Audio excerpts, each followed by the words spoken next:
Hello friends, मैं संदीप और आप देख रहे हैं एसपीटी गांव से शहर तक। आइए हम दिखाते हैं आज की सबसे बड़ी खबरें।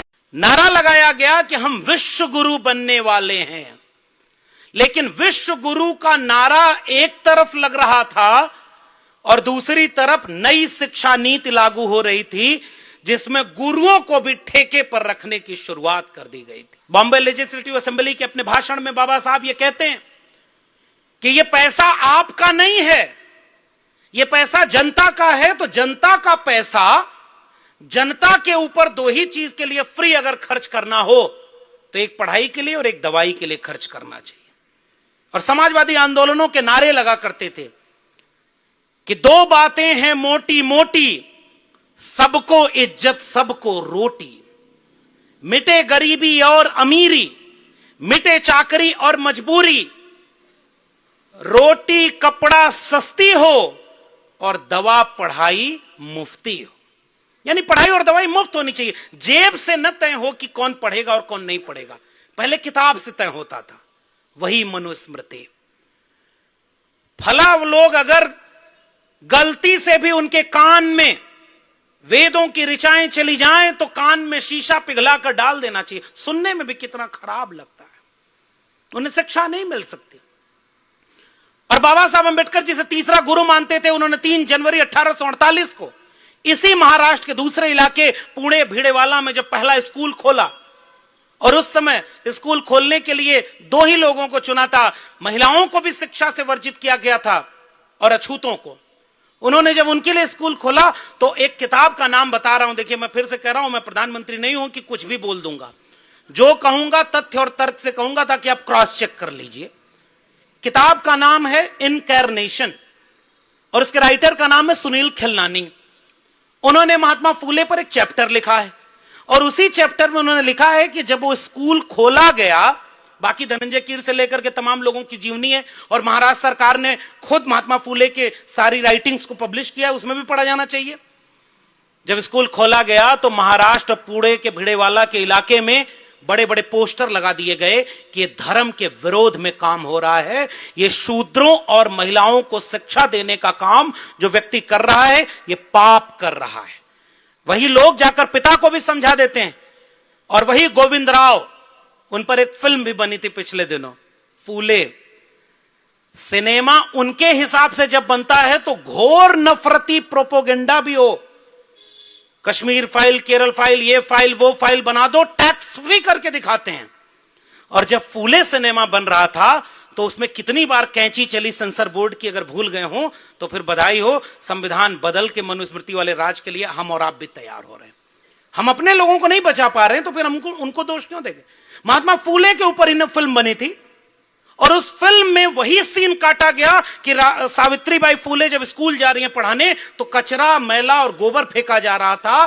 तो लोग यहां आंदोलन कर दिए कि ये तो हमारी भावना आहत हो गई, हमारा अपमान हो रहा है, जबकि ये इतिहास है, तुमने किया है ऐसा। अमेरिका में महात्मा फूले ने जब गुलामगिरी लिखी, स्लेवरी, तो उन्हें किनको समर्पित की है? नागपुर के बौद्धिक लोगों जरा बताना जोर से, ये गुलामगिरी किसको समर्पित की है, किसको डेडिकेट की है? अमेरिका के व्हाइट्स को की है, ब्लैक को नहीं की। क्यों पता है? क्योंकि जब ब्लैक्स मूवमेंट कर रहे थे कि नस्ल भेद बुरी चीज है, तो अमेरिका के व्हाइट्स ने ब्लैक को यह नहीं कहा कि यह देश विरोधी है, पापी है, इसको देश से निकालो, ये हमारे यहां नस्ल भेद पैदा कर रहा है। जैसे भारत में कोई जब बाबा साहब अंबेडकर की बात होती है तो कहते हैं कि इन्होंने जातिवाद कर दिया, आरक्षण दे दिया। आज भी किसी मुखस्य जायते से पूछिए तो वो यही कहेगा कि बाबा साहब अंबेडकर ने बहुत गलत किया, आरक्षण से ये देश बर्बाद हो गया। कहता है कि नहीं कहता है? अमेरिका के व्हाइट्स ने कहा कि हां, हमारे पुरखों से गलत हुआ। रास्ते पर चलने के लिए अलग अलग थे, व्हाइट अलग रास्ते से चलते थे, ब्लैक अलग रास्ते से चलते थे। और महात्मा फूले ने जब वो इतिहास पढ़ा था, अमेरिका को 2 गृह युद्ध झेलना पड़ा था उसके खिलाफ। और अभी कोविड के बाद की बात है शायद, एक ब्लैक व्यक्ति, एक व्हाइट पुलिसमैन, अगर आपने देखा हो, घुटने पर बैठ करके उसके गर्दन को दबाता है, मारता है और वो व्यक्ति ब्लैक जो होता है वो मर जाता है। पूरे अमेरिका में आंदोलन खड़ा हो गया, ब्लैक सड़कों पर उतर गए कि इतना बड़ा समाज बदल गया। ब्लैक व्हाइट हाउस में राष्ट्रपति बन गया लेकिन हमारे ऊपर अत्याचार नहीं रोका। तो व्हाइट्स ने उनको ताने नहीं मारे थे, उनको अपमान और जलील नहीं किया था। उनके साथ गूगल करके भी देखना, घुटने पर बैठ करके माफी मांगी थी कि हां, हमारे पुरखों ने जो व्हाइट्स थे आपके पुरखों के साथ गलत किया, हम उसकी माफी मांगते हैं। और एक व्हाइट हाउस में ब्लैक को राष्ट्रपति भी बनाया गया। और आज अमेरिका डाइवर्सिटी इंडेक्स निकालता है कि अगर ब्लैक की आबादी हमारे राज्य में जितनी है उतनी आबादी पूरे अमेरिका को चलाने में है कि नहीं है। अमेरिका बदल गया। हमारे देश में जो जाति जनगणना की मांग करता है उसे ही जातिवादी कह दिया जाता है। महात्मा फूले को कौन पढ़ता है? अंबेडकर को कौन पढ़ता है? और यही सारे आज सोशल मीडिया पर लिखते हैं कि आरक्षण से यह देश बर्बाद हो गया। मैं दिल्ली विश्वविद्यालय से अभी नहीं पढ़ा रहा हूं, इसलिए और खुश हूं क्योंकि मेरे दिल्ली विश्वविद्यालय में लक्ष्मीबाई कॉलेज नाम का एक डिग्री कॉलेज है, जिसके प्रिंसिपल अपनी दीवारों पर गोबर लीप रही थी गाय का, क्योंकि कह रही थी अगर एसी नहीं होगी तो गाय के गोबर से मेरा क्लासरूम ठंडा होगा। यह आरक्षण ने किया है। बताओ, अगर आरक्षण नहीं था तो तुम्हारे विश्वविद्यालय कितने टॉप रैंकिंग में दुनिया में थे? कहीं नहीं थे। तो जब महात्मा फूले ने स्कूल खोला तो उनका विरोध किया गया। स्कूल खोलने का विरोध हुआ है और यह फिल्म में दिखाया गया। शिक्षा मिलने का रास्ता जब वहां से शुरू हुआ, तब उस रास्ते से चल करके आगे बढ़ करके लोग पढ़ने लगे और संविधान ने रास्ता दिया। बाद में जब महात्मा फूले ने स्कूल खोला, उसके बाद वो कारवां आगे बढ़ा। बात बहुत लंबी हो जाएगी, इसलिए न्यू एजुकेशन पॉलिसी पर आना चाहता हूं। जब संविधान बना तो शिक्षा राज्य की जिम्मेदारी थी, इसलिए सरकारी स्कूल खोले गए। सरकारी स्कूल में फीस नहीं ली जाती थी, नाम मात्र की कहीं कहीं होती थी। सर्व शिक्षा अभियान खोला गया, हर गांव में स्कूल खोला जाए इसकी कोशिश की गई। और सरकार की जिम्मेदारी होती थी कि शिक्षा हर व्यक्ति तक पहुंचे। और जैसे जैसे भारत जब गरीब था तो मुफ्त में शिक्षा देता था। धीरे धीरे जब भारत अमीर होने लगा, 5 ट्रिलियन इकोनॉमी का सपना देखने लगा, तो न्यू एजुकेशन पॉलिसी में पूरी शिक्षा व्यवस्था को पूंजीपतियों के हाथों बेच दिया। अब मैं एक एक करके जरा इसका उदाहरण आपको दे देता हूं। न्यू एजुकेशन पॉलिसी कब लागू हुई थी? जब दुनिया में कोरोना आया था।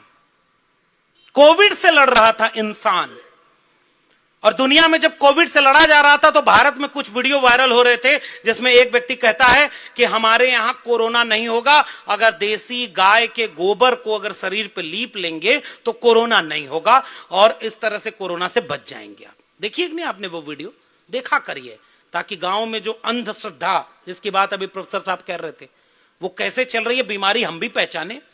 और मैं तो यूपी बिहार के आसपास से आता हूं। पहला कोरोना माई का मंदिर बना था बिहार में, बाद में बंद हो गया क्योंकि बिजनेस ठीक नहीं चला, तो मंदिर बना दिया उसी का। दुनिया वैक्सीन खोजे थी, बाद में तो रिपोर्ट आई उस वैक्सीन के बाद भी कितना क्या क्या हो रहा है, जवान लोग मारे जा रहे हैं। देश में इस पर चर्चा नहीं होगी। एक बाबा यात्रा निकाल रहा है कि इस देश को हिंदू राष्ट्र बनाना है। तो उसी कोविड की आड़ में जब सब कुछ बंद था तो 3 कानून पास किए गए। पहला कृषि कानून, कृषि सुधार कानून, दूसरा मजदूरों का श्रमिक सुधार कानून, और तीसरा न्यू एजुकेशन पॉलिसी, जिसे नेशनल एजुकेशन पॉलिसी भी कहते हैं। यानी कोविड के आड़ में संसद में चर्चा ही नहीं हुई इस पर। बताइए, इस देश को पता है कि आप जिनको चुन करके भेजते हैं उनके सामने संसद में रखा भी नहीं गया कि नई एजुकेशन पॉलिसी पर पहले डिबेट हो जाए। बिना डिबेट के पास कर दिया गया। और पहली बात, नागपुर के लोगों, बाबा साहब डॉक्टर भीमराव अंबेडकर ने आरक्षण इसलिए नहीं दिया था कि वो गरीबी उन्मूलन कार्यक्रम था।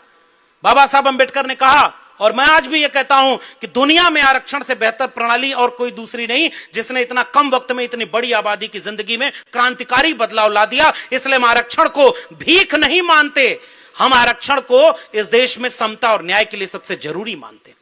और मंडल कमीशन ने एक वाक्य लिखा कि आरक्षण बीमारी की दवा नहीं है, दर्द की दवा है। उसके साथ और भी चीजें करनी थी ताकि जातिवाद की बीमारी ठीक हो जाए। तुमने आरक्षण तो लागू किया नहीं, अब आरक्षण को खत्म करने के लिए संविधान ही बदलना चाहते हो। न्यू एजुकेशन पॉलिसी में आरक्षण शब्द ही नहीं है। पहली बात, आपके देश की जो पॉलिसी चल रही है उसमें रिजर्वेशन शब्द है ही नहीं। एनईपी में SEDG में रिजर्वेशन को क्लब कर दिया गया है। अब आरक्षण की बात ही नहीं होती, न नीति है और न इसकी कोई जिम्मेदारी राज्य पर है। जब बिक जाएगा सब कुछ तो क्लासरूम में कितने बच्चे एससी एसटी ओबीसी पढ़ रहे हैं इसका कोई डेटा ही नहीं होगा। विश्वविद्यालय में कितने प्रोफेसर एससी एसटी ओबीसी पढ़ा रहे हैं इसका कोई डेटा ही नहीं होगा, क्योंकि न्यू एजुकेशन पॉलिसी में रिजर्वेशन शब्द ही नहीं है।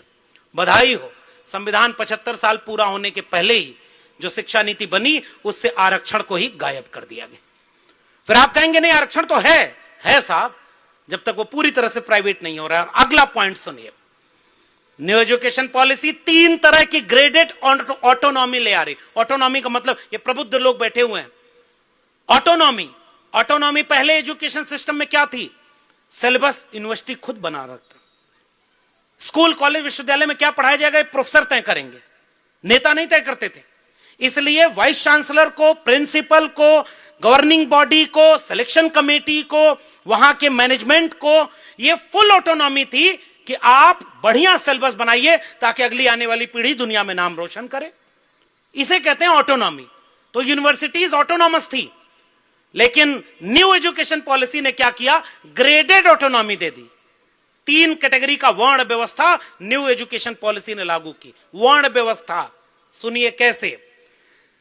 ग्रेड ए, ग्रेड बी और ग्रेड सी 3 तरह के इंस्टीट्यूट होंगे। अभी मैं विश्वविद्यालयों की बात कर रहा हूं। ग्रेड सी के जो इंस्टीट्यूट होंगे वो कमतर दर्जे के होंगे, उसको फुल्ली फंडेड गवर्नमेंट करेगी। पहले होता था यूजीसी, यूनिवर्सिटी ग्रांट कमीशन, सरकार ग्रांट देती थी। और जितने लोग यहां विद्वान बैठे हैं हम सब सस्ती शिक्षा से यहां पहुंचे हैं। मेरे इलाहाबाद विश्वविद्यालय में 300 रुपए 1 साल की फीस थी, 500 रुपए में एडमिशन मेरा हो गया था। वही 500 रुपया अगर 5000 होता तो मैं पढ़ने इलाहाबाद यूनिवर्सिटी में कभी नहीं जा पाता। 300 रुपए फीस में मैंने पूरे साल पढ़ाई की। अगर वही फीस 300 रुपए महीने हो जाती तब भी मैं पढ़ाई छोड़ देता, क्योंकि मेरे खर्चे के लिए केवल 500 रुपए 1 महीने के मिलते थे। अगर मैं 300 फीस दे देता तो इलाहाबाद में रहता कैसे? गरीबों ने पढ़ाई इसलिए कर ली क्योंकि शिक्षा बहुत कम पैसे में मिलती थी, क्योंकि बना था university grant commission, UGC. New education policy ने क्या बनाया है? हेफा, हायर एजुकेशन फाइनेंशियल, मतलब हेफा बना दिया, एजेंसी। अब हेफा का मतलब क्या है? DU, JNU. मेरे प्रोफेसर की डायरी में मैंने बाकायदे ये बात लिखी है कि 5 साल पहले जब ये एजुकेशन पॉलिसी आई थी तो दिल्ली की सड़कों पर हमने इसके विरोध में कार्यक्रम किए थे और हमने पूरे देश को समझाने की कोशिश की कि भाई ये तुम्हारी शिक्षा को बेच रहे हैं। अब शिक्षा महंगी हो जाएगी, गरीबों के बच्चे शिक्षा से दूर हो जाएंगे। और अब वही पढ़िएगा प्रोफेसर की डायरी, हमने लिखा है कि higher education financial agency UGC के खिलाफ बनाई गई है। अब सरकार ग्रांट नहीं देगी, लोन देगी। और लोन का मतलब क्या होता है? अगर दिल्ली यूनिवर्सिटी को 100 करोड़ रुपया लोन दिया गया तो उसकी टर्म्स एंड कंडीशन उस पर साइन कराई गई है कि अगले 5 साल में वो लोन वापस गवर्नमेंट को देना होगा। विद्वान लोगों, ये हमारी और आपकी जिम्मेदारी थी। हम जब ये कार्यक्रम कर रहे हैं तो हमारे ही बहुजन समाज के बहुत सारे लोग ठेला खींच रहे होंगे, रिक्शा चला रहे होंगे, फैक्ट्री में मजदूरी कर रहे होंगे, खेत में काम कर रहे होंगे। उनके पास शिक्षा नहीं पहुंची, उनके पास रोजगार नहीं पहुंचा। वो दिन भर काम करते हैं ताकि शाम को उनको 2 रोटी मिल सके।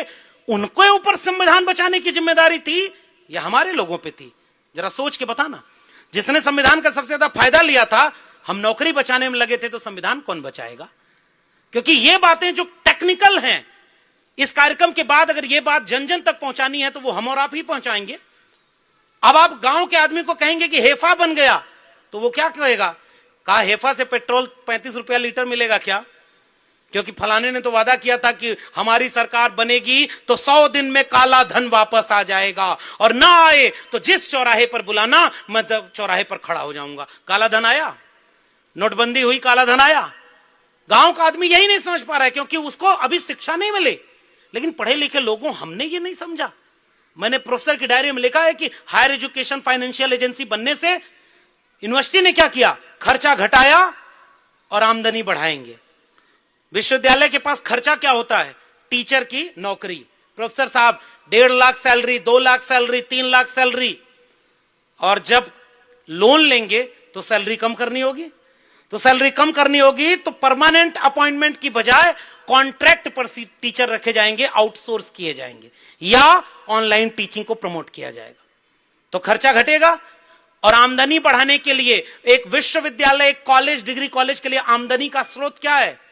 स्टूडेंट की फीस, विद्यार्थियों की फीस है। तो जो पढ़ाई 100 रुपए की होती थी वो पढ़ाई 1000 रुपए की होगी कि नहीं होगी? और मैं अभी आंकड़े से आपको बता रहा हूं कि हायर एजुकेशन फाइनेंशियल एजेंसी ने आपके देश के शिक्षा व्यवस्था को पूरी तरह से प्राइवेट हाथों में बेच दिया है। फीस महंगी हो गई और फैकल्टी कम हो गई। बताओ सबसे पहले ही शिक्षा से दूर कौन होगा? जिसको सबसे आखिरी में शिक्षा मिलना शुरू हुई थी।